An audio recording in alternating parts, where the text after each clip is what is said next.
Hello दोस्तों। GS2 का ये सेकंड वीडियो है।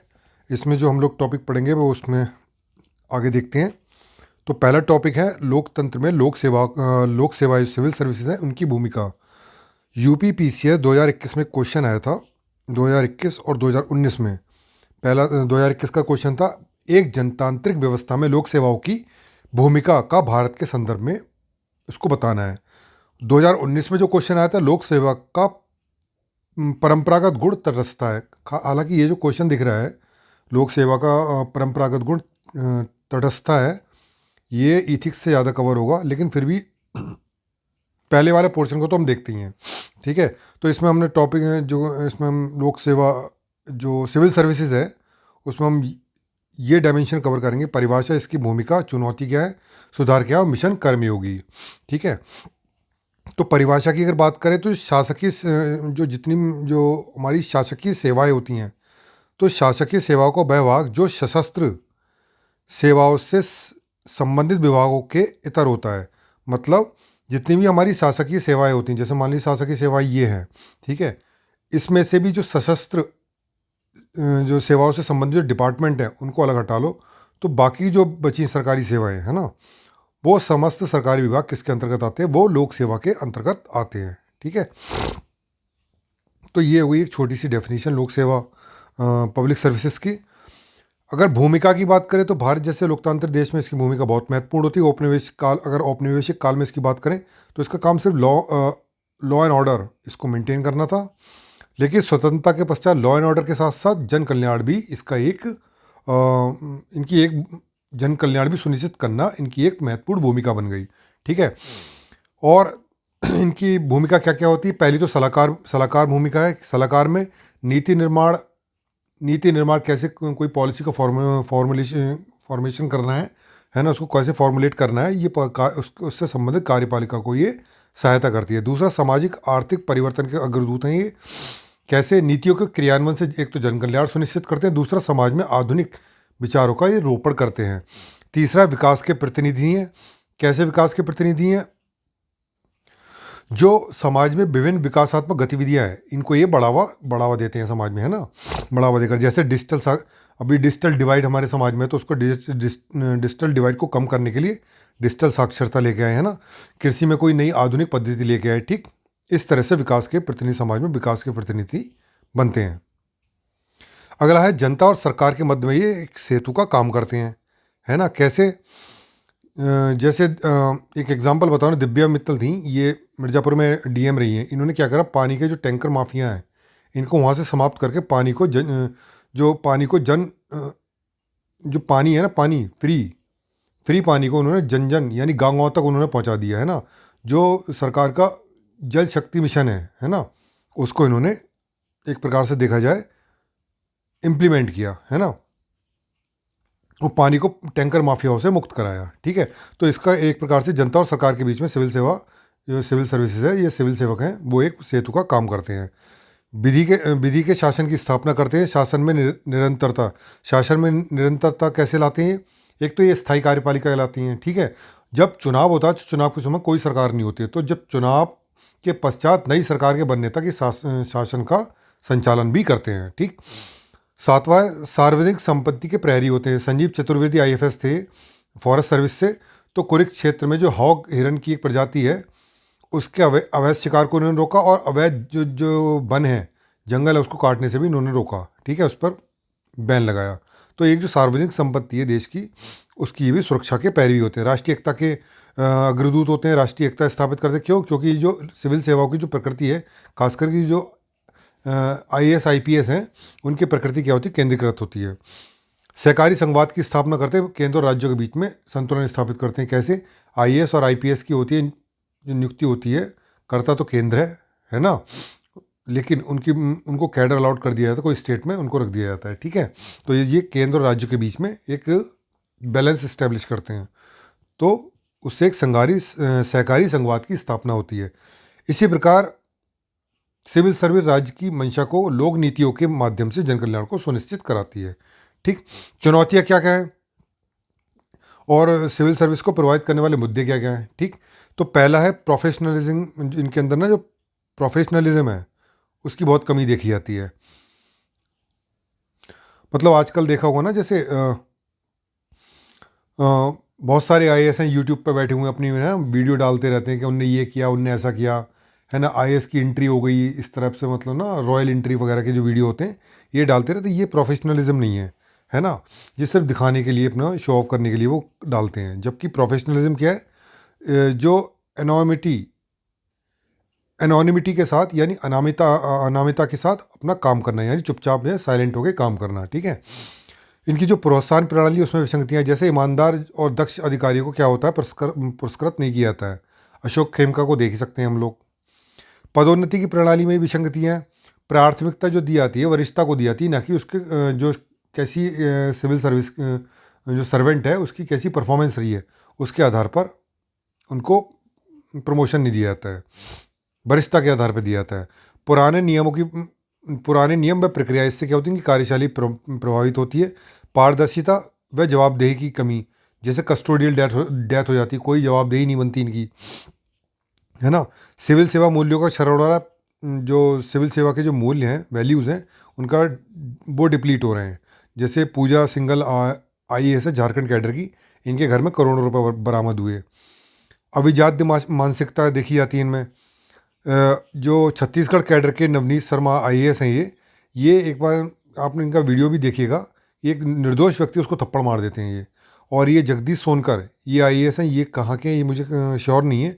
लेकिन जब ये अस्पताल में मरीजों से मिलने गए तो मरीजों के पलंग, एक मरीज के पलंग पर पैर रख के खड़े हुए थे। तो ये क्या दिखाता है, इनकी अभिजात, जो इनकी अभिजात मानसिकता उसको दिखाता है ना। अगला, नए प्रयोगों का विरोध करते हैं ना। कोई नई चीज़ आती है उसका ये विरोध करते हैं, जैसे लेटरल एंट्री, है ना। राजनीतिक आपराधिक गठजोड़, राजनीतिक जो हस्तक्षेप है वो भी सिविल सेवा में काफ़ी देखा जाता है। सुधार की अगर बात करें तो सुधार में एक तो 360 प्रदर्शन का मूल्यांकन होना चाहिए। सुरेंद्र नाथ समिति ने बताया था प्रदर्शन आधारित पदोन्नति और तैनाती की उन्होंने बात करी है। तैनाती और स्थानांतरण इनका और सिविल सेवा बोर्ड के द्वारा होना चाहिए। इससे राजनीतिक हस्तक्षेप भी कम होगा। इनका जो कार्यकाल है निश्चित कर देना चाहिए, कम से कम एक सिविल सर्वेंट को एक डिस्ट्रिक्ट में 2 वर्ष के लिए कम से कम उसको दिया जाए, ठीक है। मध्यावधि मूल्यांकन और प्रशिक्षण। अनिवार्य सेवानिवृत्ति किसको, जिनका प्रदर्शन निम्न है ना, जो लगातार जो आईएएस अधिकारी हैं या सिविल सर्वेंट हैं उनका प्रदर्शन अच्छा नहीं है, उनको अनिवार्य सेवानिवृत्त, है ना, कर देना चाहिए। इस सरकार ने कई अधिकारियों को तो किया है ये चीज़, है ना। नागरिक केंद्रित प्रशासन होना चाहिए, जवाबदेहिता व पारदर्शिता हेतु, ताकि प्रशासन में जवाबदेही और पारदर्शिता को सुनिश्चित करना चाहिए। इसके लिए होता कमीशन ने क्या कहा है कि शासन के प्रत्येक स्तर पर सूचना प्रौद्योगिकी का प्रयोग किया जाना चाहिए। इससे क्या होगा, शासन में जवाबदेही और पारदर्शिता सुनिश्चित होगी और जो प्रशासन है नागरिक केंद्रित बनेगा। अगला है शासन में सत्यनिष्ठा व शुचिता को प्रोत्साहन, जैसे लोक सेवा आचार संहिता को अनिवार्य कर देना चाहिए। भ्रष्टाचार जो विरोधी कानून है, भ्रष्टाचार विरोधी कानून का कड़ाई से क्रियान्वयन किया जाना चाहिए। और सेकंड एआरसी ने इस संबंध में कुछ अनुशंसाएं दी हैं, उसका सही से क्रियान्वयन हो, ठीक है। तो ये होगा इसमें सुधार। अगला जो टॉपिक है मिशन कर्मयोगी देखते हैं। मिशन कर्मयोगी क्या है, ये सिविल सेवा, जो राष्ट्रीय सिविल सेवा क्षमता विकास कार्यक्रम है ये, है ना। 2 सितंबर 2020 को प्रधानमंत्री की अध्यक्षता में केंद्रीय मंत्रिमंडल ने इसको मंजूरी दी। इसमें कुल मिला के जो सिविल सेवक है उनकी क्षमताओं में विकास करना है। इसका उद्देश्य क्या है, सिविल सेवक को अधिक रचनात्मक, सृजनशील, अधिक क्रियाशील, पारदर्शी व प्रौद्योगिकी समर्थ बनाते हुए प्रभावी सेवा प्रदायगी सुनिश्चित करना है, ठीक है। इसकी विशेषता क्या है, आई गॉट कर्मयोगी प्लेटफॉर्म ये बनाया गया। इसमें एकीकृत सरकारी ऑनलाइन प्रशिक्षण दिया जाएगा। नियम आधारित मानव संसाधन से भूमिका आधारित मानव संसाधन का निर्माण। तीसरा, साझा प्रशिक्षण अवसंरचना परितंत्र का निर्माण करना। चौथा, सिविल सेवा से संबंधित सभी पदों की भूमिकाओं, गतिविधियों तथा दक्षता से संबंधित ढांचे को उसको नया करते रहना, रिन्यूअल करते रहना, ठीक है। ऑफ साइट सीखने की पद्धति को बेहतर बनाते हुए जो ऑन साइट सीखने की पद्धति है उसको ज़्यादा बल देना। क्षमता विकास हेतु एक संस्थागत ढांचा भी बनाया गया है। पहला इसमें दो मतलब संस्थागत ढांचे, इसमें 2 परिषद बनाई गई हैं। एक तो सार्वजनिक मानव संसाधन परिषद, दूसरी है इसमें क्षमता विकास आयोग। तो सार्वजनिक मानव परिषद में क्या, पीएम इसके अध्यक्ष होंगे। इसके अंतर्गत जो केंद्रीय मंत्री हो गए, सीएम हो गए, जो सार्वजनिक मानव संसाधन से संबंधित जो पेशेवर हैं वो हो गए, किसी फॉरेन यूनिवर्सिटी से कोई मतलब इससे रिलेटेड हो, उनको ट्रेनिंग देने के लिए सिविल सर्विस को, है ना, तो वो भी इसमें शामिल हो सकते हैं। इसका मतलब ये बहुत बड़ी परिषद है। ये काम क्या करेगी कि शीर्ष निकाय के रूप में काम करेगी, जो सिविल सर्विसेज सुधार व क्षमता के विकास को दिशा प्रदान करेगी। जो सिविल सेवक हैं उनमें उनकी क्षमताओं में सुधार और विकास को ये दिशा प्रदान करेगी, है ना। क्षमता विकास आयोग क्या करेगा, ये क्षमता विकास आयोग क्या होगा, ये क्षमता विकास हेतु परिवेश का निर्माण करेगा और उसका व्यवस्था का और प्रबंधन करेगा। यानी ऐसा परिवेश बनाएगा जिसके अंतर्गत जो सिविल सर्विस सर्वेंट है उनकी क्षमताओं का विकास हो और उनके लिए जो भी व्यवस्था करनी पड़े उसका प्रबंध करना। ठीक है। भूमिका क्या है इसकी, वार्षिक क्षमता विकास योजनाओं का अनुमोदन करने में सार्वजनिक मानव संसाधन परिषद की सहायता करना। सिविल सेवा प्रशिक्षण से संबद्ध जितने भी प्रशिक्षण संस्थान हैं उनका पर्यवेक्षण करना तथा आवश्यक जो संरचना है उसमें निर्माण करना। जो भी आवश्यक अवसंरचना उसमें चाहिए होगी उसका उसमें निर्माण करना, उनको प्रोवाइड कराना। प्रशिक्षण व क्षमता विकास पाठ्यक्रम पद्धति आदि में मानकीकरण, जो उनका स्टैंडर्डाइजेशन है उसकी सिफारिश करना है। ठीक है। तो ये हो गया हमारा मिशन कर्मयोगी। अगला टॉपिक है कैग के बारे में। तो कैग के बारे में अब तक 2021-2018 में जो क्वेश्चन आए हैं, 2021 में जो क्वेश्चन है सार्वजनिक धन के रक्षक के रूप में कैग की भूमिका, और 2018 में आया था कैग की संवैधानिक स्थिति का परीक्षण कीजिए।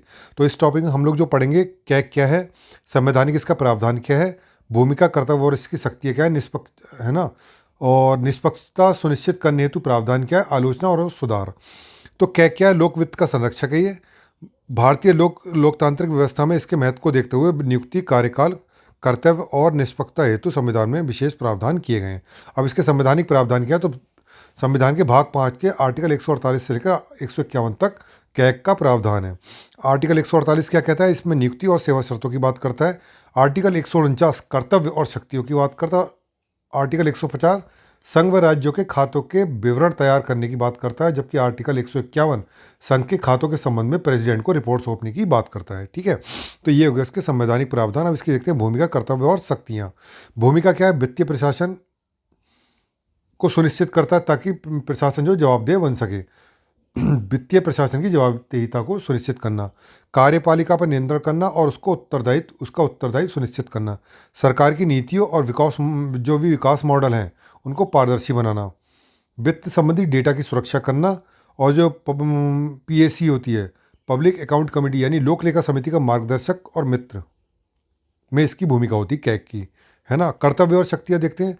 तो आर्टिकल 149 में इसकी कर्तव्य और शक्तियाँ का उल्लेख है, साथ ही जो महालेखा परीक्षक कर्तव्य, शक्तियाँ व सेवा शर्त अधिनियम 1971 और 1976 में इसकी कर्तव्य और शक्तियों का उल्लेख दे रखा है।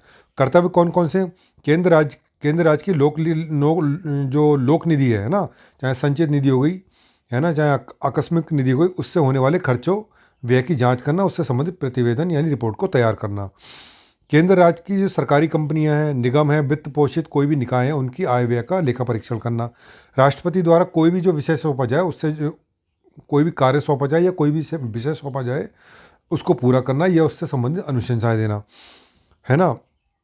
जो भी रिपोर्ट तैयार करते हैं, अगर सेंटर से जो संबंधित लेखा तैयार करता है उसकी रिपोर्ट प्रेसिडेंट को सौंपते हैं, और राज्य से संबंधित जो रिपोर्ट तैयार करते हैं वो राज्यपाल को सौंपते हैं, ताकि प्रेसिडेंट या राज्यपाल जो सदन के पटल है उस रिपोर्ट को सदन के पटल पर रखवा सके। तो ये हो गए इनके कर्तव्य और शक्तियाँ।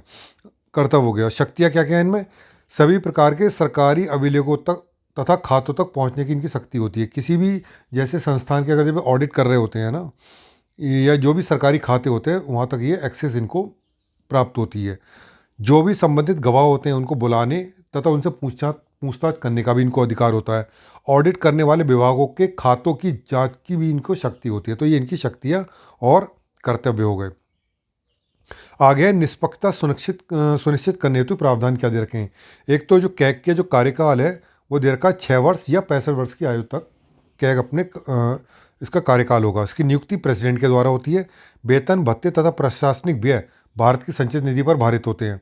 वेतन में सेवा शर्तों को, मतलब वेतन और जो सेवा शर्त है, इसकी पदावधि के दौरान कोई भी इनमें अलाभकारी परिवर्तन नहीं किया जाता। मतलब जब तक ये पद पर रहेगा तब तक इसमें कोई भी परिवर्तन, ऐसा कोई भी परिवर्तन नहीं होगा जिससे उसको नुकसान हो रहा हो। ठीक है। हटाने की अगर बात करते हैं तो उच्चतम न्यायालय का जो न्यायाधीश होता है उसके समान हटाने की इसमें प्रक्रिया का उल्लेख किया। उसके समान मतलब उसी की तरह इसको हटाया जा सकता है। सेवानिवृत्ति के पश्चात केंद्र राज्य के किसी भी अधीन कोई भी पद होगा उसको ये ग्रहण नहीं करेगा। तो ये क्या करते हैं, ये सारे प्रावधान इसकी निष्पक्षता को सुनिश्चित करते हैं। आलोचनाएं देखते हैं। आलोचना का एक तो आलोचना होती है इसकी पहले नियुक्ति को लेकर। नियुक्ति के लिए कोई स्पष्ट मानदंड नहीं है। दूसरा, संघवाद के विरुद्ध है। क्यों? क्योंकि इसमें जो कैग की नियुक्ति है बिना राज्यों के परामर्श से की जाती है, जबकि ये राज्यों के खातों की जांच करता है, लेकिन नियुक्ति बिना राज्यों के परामर्श से होती है। पोस्ट फैक्टो ऑडिट को लेके इसकी आलोचना की जाती है। अर्थात धन खर्च हो जाता है ना, जो भी धन संचित निधि पर भारित व्यय होता है वो खर्च हो जाता है, उसके बाद ये ऑडिट करता है, यानी खर्च करने से पहले का ऑडिट नहीं करता है। ठीक है। केवल लेखा परीक्षण तक इसकी भूमिका है। जबकि यूके में क्या है, यूनाइटेड किंगडम में संचित निधि पर होने वाले व्यय पर कोई मतलब उसमें लेखा परीक्षण के साथ साथ क्या करता है, जो संचित निधि पर जो व्यय होता है ना, एक्सपेंडिचर होता है, उसको भी कंट्रोल करता है। यानी यूके के अंतर्गत अगर कैग की मंजूरी नहीं है तो कैग की मंजूरी नहीं तो सरकार ना संचित निधि से कोई भी धन खर्च नहीं कर सकती। जबकि भारत में केवल क्या करते हैं, व्यय होने के बाद, खर्चा होने के बाद केवल उसका ऑडिट किया जाता है, लेखा परीक्षण किया जाता है। रिपोर्ट में देरी और संख्या में गिरावट आई है। 2015 में 55 रिपोर्ट दी थी और 2020 में केवल उन्होंने 14 रिपोर्ट बनाई है कैग ने। कुल मिलाकर 75% से अधिक की इसमें गिरावट आई है। इसलिए इसे कैज्ड है नहीं, यानी जो कैज्ड होता है ना, कैदी कैदी कहकर, कैदी मतलब जो जो बंदी हो, है ना, ये कहकर इसकी आलोचना की जाती है। कार्य का बोझ इसमें काफ़ी, इस कारण इसकी दक्षता इसकी प्रभावित होती है। सुधार की इसमें बात करें तो सुधार से संबंधित इसमें जो विनोद राय थे, जो पुरानी जो एक्स कैग हैं, ये कैग रह चुके हैं विनोद राय, इनकी एक समिति गठित हुई थी। इन्होंने अपनी रिकमेंडेशन दी थी। तो इन्होंने इसमें बताया इनकी नियुक्ति है ना कैग की योग्यता, उसके लिए जो योग्यता होनी वो स्पष्ट होनी चाहिए। और साथ ही जो इनकी नियुक्ति के लिए कोलेजियम की स्थापना की इन्होंने बात की है। ठीक है। कैग अधिनियम में संशोधन किया जाना चाहिए ताकि जो परिस्थितियाँ बदल रही हैं उसके अनुसार अपने आप को कैग अनुकूल बना सके और उसके अनुसार ढाल सके। इसलिए कैग से संबंधित जो अधिनियम है उसमें संशोधन किया जाना चाहिए। केंद्र राज्य द्वारा वित्त पोषित सभी संस्थाओं व निकायों को इसके दायरे में लेकर आना चाहिए। मतलब केंद्र सरकार और राज्य सरकार से संबंधित जो भी निकाय हैं, है ना, जो भी मतलब चाहे केंद्र हो चाहे राज्य हो, है ना, इसके माध्यम से जिन निकायों को वित्त पोषित किया जाता है, चाहे कोई सा भी हो, वो इसके दायरे के अंतर्गत लाना चाहिए। जैसे स्थानीय निकाय, उसको भी शामिल करना चाहिए इसके, है ना, उसके अंतर्गत। कोई पीपीपी मॉडल पर कोई निकाय की या निगम की स्थापना की गई है, वो भी इसके अंतर्गत आनी चाहिए। ठीक है।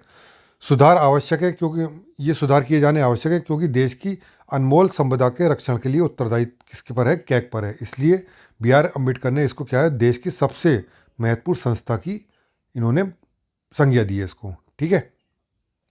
तो ये हो गया कैग। आगे देखते हैं फाइनेंस कमीशन, वित्त आयोग के बारे में देख लेते हैं। तो वित्त आयोग में जितने भी डायमेंशन ये कवर किए हैं, इसी से संबंधित कोई ना कोई क्वेश्चन आया था, मेरे को भी इतना ध्यान नहीं है, शायद वो क्वेश्चन लिखा नहीं है यहाँ पे। तो फाइनेंस कमीशन यानी वित्त आयोग के विषय में देख लेते हैं क्या होता है वित्त आयोग, संरचना कैसी होती है इसकी, कार्य क्या है इनके, राजकोषीय संवाद को किस प्रकार से बढ़ावा देता है और इसकी आलोचनाएं क्या क्या है। ठीक है। तो वित्त आयोग केंद्र राज्य, इसके विषय में अगर देखें तो वित्त आयोग केंद्र राज्य के बीच संसाधनों के बंटवारे हेतु आर्टिकल 280 में एक आयोग का प्रावधान किया है। इसको ही क्या बोलते हैं, फाइनेंस कमीशन या वित्त आयोग बोलते हैं। प्रेसिडेंट राष्ट्रपति हर 5 साल के लिए एक वित्त आयोग का गठन करता है। ठीक है। संरचना की अगर बात करें, एक अध्यक्ष होता है, इसके 4 सदस्य होते हैं। अध्यक्ष की जो योग्यता होती है, सार्वजनिक मामलों का जानकार होना चाहिए। और जो 4 सदस्य होते हैं उनकी योग्यता क्या होती है, एक अर्थशास्त्री होना चाहिए, दूसरा भारत सरकार के लेखाओं की जानकार होना चाहिए, तीसरा, भारत सरकार के वित्त प्रशासन का जानकार होना चाहिए। चौथा, हाई कोर्ट का जज होना चाहिए या हाई कोर्ट जज बनने की उसमें योग्यता होनी चाहिए। तो ये बेसिकली उसकी सदस्यों की सेवा शर्तें हो गई। ठीक है। और इसकी सदस्यों की जो सेवा शर्तें हैं, जो वित्त आयोग विधिक उपबंध अधिनियम 1951 में इनका उल्लेख किया गया है। ठीक। तो ये इसकी संरचना और वित्त आयोग की संरचना और उसके सदस्य की जो योग्यताएं हैं वो हो गई।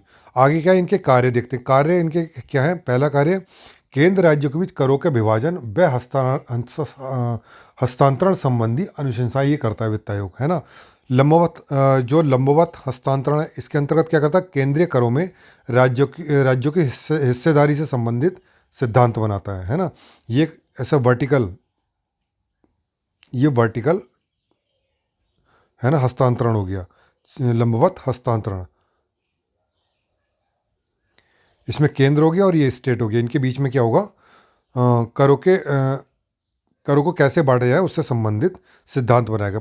जो 15वां वित्त आयोग है, इसने 41% राज्यों को हिस्सेदारी देने की बात कही, जो कि पहले क्या थी? 42% थी। 36 हस्तांतरण, ये राज्यों के बीच में है ना, स्टेट्स और स्टेट राज्यों के बीच में संसाधनों के आवंटन संबंधी सिद्धांत बनाएगा। तीसरा, सहायता अनुदान। सहायता अनुदान में क्या है? संचित निधि है जो भारत की, उससे राज्यों को जो सहायता अनुदान दिया जाएगा उससे संबंधित सिद्धांत। ठीक है। दूसरा कार्य है, जो राज्य वित्त आयोग है, स्टेट फाइनेंस कमीशन को सशक्त बनाने हेतु ये उपाय बताएगा, जिससे पंचायत निकाय और नगर निकाय हैं उनको सशक्त और बनाया जा सके, उनको मजबूत बनाया जा सके। इसके अलावा राष्ट्रपति द्वारा संदर्भित किसी विषय पर ये विचार करेगा, उस पर उनको अनुशंसाएं देगा। ठीक है। तो ये होगा इसके कार्य। अगर बात करें राजकोषीय संघवाद को किस प्रकार बढ़ावा देता है, तो राजकोषीय संघवाद होता क्या है? सर ऑटम्स है, इन्होंने इसकी डेफिनेशन दी है। शासन के विभिन्न स्तरों में वित्त व संसाधनों का बंटवारा। शासन के विभिन्न स्तर कौन से हैं? केंद्र, राज्य, लोकल गवर्नेंस। इनके बीच में क्या होता है? वित्त और संसाधनों के बंटवारा। इसको बोलते हैं राजकोषीय संघवाद। ये संघवाद का ही वित्तीय पहलू से संबंध होता है। भारत में जो अगर देखा जाए शासन के कितने स्तर हैं? वो 3 है। केंद्र, राज्य और लोकल गवर्नेंस है ना। तो इसमें ये राजकोषीय ये हो गया मतलब जो शासन के विभिन्न स्तर, इनके बीच में वित्तीय संसाधनों का बंटवारा हम कैसे देखते हैं। तो राजकोषीय संघवाद को बढ़ावा किस प्रकार देता है? जैसे ऊपर इसके कार्य देखें हमने लोग, यही है ना। ये जो है कार्य है, पहला तो ये है कि कैसे इसमें जो वित्त संसाधनों का विभाजन और हस्तांतरण होता है, कैसे लंबवत हस्तांतरण हो रहा है, कैसे क्षैतिज हो रहा है। ठीक है। फिर कैसे राज्यों को सहायता अनुदान दिया जा रहा है। तो ये क्षैतिज के अंतर्गत आ गया, ये लंबवत आ गया। ठीक। दूसरा, सबसे जो निचला पायदान है, यानी जो लोकल गवर्नेंस है ना, लोकल बॉडीज़ हैं, उनके लिए क्या कर रहा है? उनके लिए सशक्त बनाने के लिए उपाय बता रहा है, साथ ताकि पंचायत और नगर निकाय हैं वो सशक्त बन सकें। तो इस प्रकार ये राजकोषीय संघवाद को बढ़ावा दे रहा है फाइनेंस कमीशन। अब इसकी आलोचना देख लेना। आलोचना क्या है? एक तो इसकी जो सलाह है ना, वो गैर बाध्यकारी है, बाध्यकारी नहीं होती, नॉन बाइंडिंग है ना। दूसरा, जैसे अन्य संवैधानिक और गैर संवैधानिक व्यवस्थाएं, कई ऐसी व्यवस्थाएं आज बन गई हैं जिससे क्या हुआ है, इसकी प्रासंगिकता जो है फाइनेंस कमीशन की, वो कम हो गई। जैसे नीति आयोग, जो रिकमेंडेशन ही देनी है जब फाइनेंस कमीशन को, तो वैसी रिकमेंडेशन अब नीति आयोग दे रहा है, और नीति आयोग की जो रिकमेंडेशन वो ज़्यादा वैल्यूबल है इस टाइम। तो कुल मिलाकर देखा जाए, नीति आयोग के गठन के बाद फाइनेंस कमीशन की जो प्रासंगिकता वो कम हो गई। इसलिए अभी देखो जल्दी फाइनेंस कमीशन गठित किया नहीं गया है ना, देर सवेर हो रही है इसमें। ठीक है। करों और संसाधनों के बंटवारे संबंधी जो भी फार्मूले बनाते हैं, उनमें क्या होता है, जो विकसित राज्य होते हैं और पिछड़े राज्यों के बीच में लेकर उनको विवाद उत्पन्न होता है। जैसे कि 15वें वित्त आयोग में टर्म ऑफ रेफरेंस है। टर्म ऑफ रेफरेंस को लेकर दक्षिण भारत के जो राज्य हैं वो इसका विरोध कर रहे हैं। क्यों? उसमें एक कंडीशन है कि जैसे जनसंख्या के आधार पर राज्यों को अनुदान दिया जाता है, यानी जिस राज्य की जनसंख्या स्टेट की ज़्यादा है उनको ज़्यादा अनुदान दिया जा रहा है ना। इसका दक्षिण राज्य विरोध कर रहे हैं, क्योंकि दक्षिण भारत के जो राज्य हैं स्टेट, चाहे वो केरल हो गया, तमिलनाडु हुआ, इन लोगों ने पॉपुलेशन कंट्रोल पे बहुत अच्छा काम किया है। है ना। तो इनको लग रहा है कि हमने पॉपुलेशन कंट्रोल पे देश की अच्छा काम किया, लेकिन जो हमें अनुदान मिलना चाहिए, जो हमें हिस्सा मिलना चाहिए, वो हमको कम मिल रहा है। तो एक प्रकार से ये तो उनका अच्छे काम का पनिशमेंट हो गया ना। और जिन राज्यों ने पॉपुलेशन पर कोई काम ही नहीं किया, जिनकी पॉपुलेशन बहुत ज़्यादा है, उनको आप ज़्यादा अनुदान दे रहे हो। तो जो टर्म ऑफ रेफरेंस है, इसको लेकर दक्षिण भारत के राज्य हैं वो विरोध कर रहे हैं। ठीक है, तो ये हो गया तुम्हारे फाइनेंस कमीशन। आज के वीडियो में बस इतना ही। Thank you so much.